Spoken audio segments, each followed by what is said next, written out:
the last source of awe. And this is profoundly hopeful because it's also the most common. It turns out that witnessing other people being good, kind, brave is the most common source of awe and wonder. And this is an illustration from my book, I See You Care.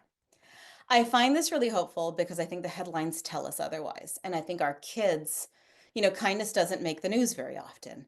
An occasional feel good story, but really the headlines are about difficulties. And I think our kids are ingesting a diet that we have to be aware of, where their sense of the world may trend toward despair and hopelessness, where if we look around at our own communities and see goodness happening every day, that is the counterbalance.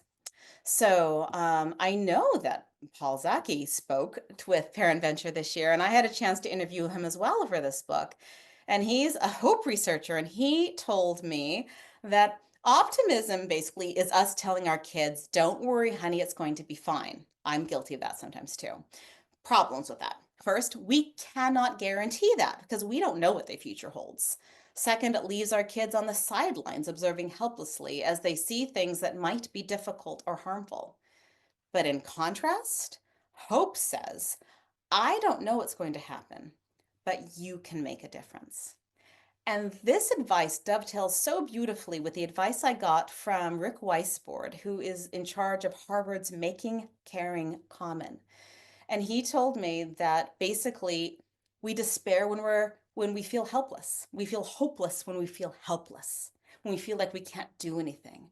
But the minute we feel like we can do one small thing to help the situation, even young kids, like what's one thing I can do, that can change our entire orientation toward difficulties.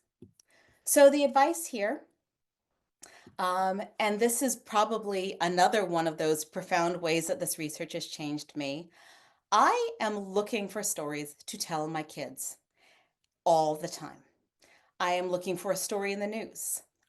My older one has a phone, my younger one doesn't. So I will text, if I come across a great story online, I will text it to her. If somebody does something kind for me randomly at the grocery store, I will tell the kids when I pick them up.